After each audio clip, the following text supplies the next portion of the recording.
Hello everyone, my name is Linton, and today I will be talking about the three major telecom companies in Oceania.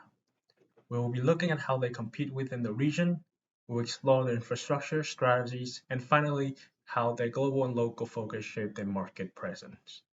Let's start.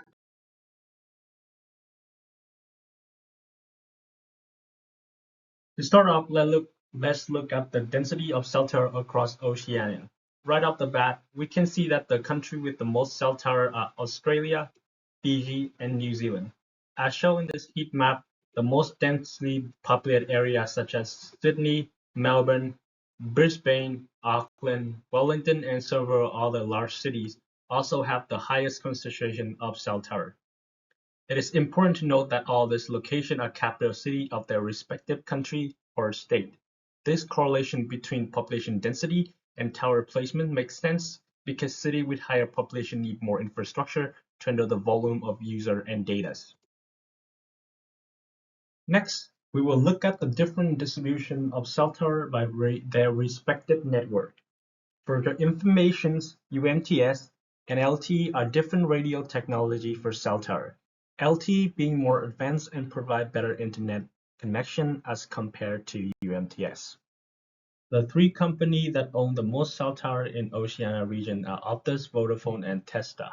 We can also infer from this plot that they are the three biggest players in this region due to the fact that they own overwhelmingly more infrastructure than the next competitors. What is interesting here is that Vodafone is the only company that has more UMTS tower than LTE. Does this mean that Vodafone is lacking behind? We will find out. When we look at Vodafone operation globally, we see a different strategy at play. Vodafone is the company out of the big three that operate in more than one country. In fact, Vodafone is a multinational company that has a global reach even outside of the Oceania regions. This heat map shows that Vodafone cell towers are more spread out across other nations, whereas Telstra and Optus focus solely on Australia. Vodafone global presence might dilute their concentration in this specific region, but it's allowed them to operate in a diverse market. Let's shift our focus to the range of this tower. This box plot shows the log-range distribution of Telstra, Optus, and Vodafone cell tower.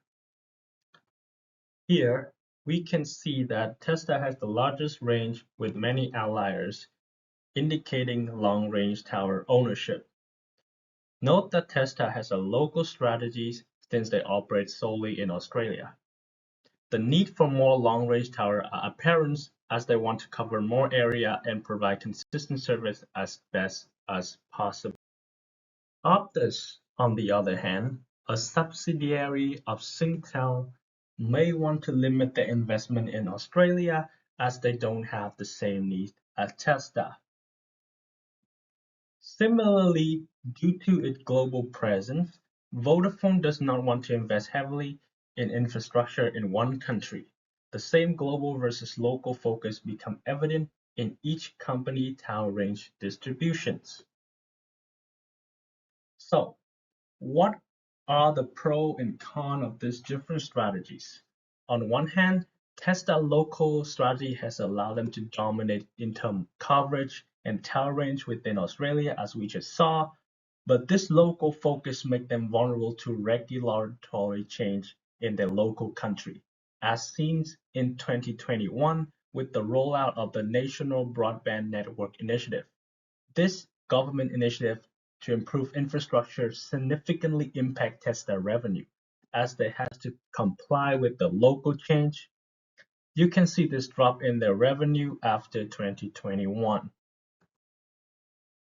On the other hand, we see that Vodafone with a global strategy doesn't feel the effect of the NBN rollout at all, but their revenue is also more fluctuate to reflect the uncertainty of the global market. That is all for my presentations. Hope you enjoy it. Thank you for listening.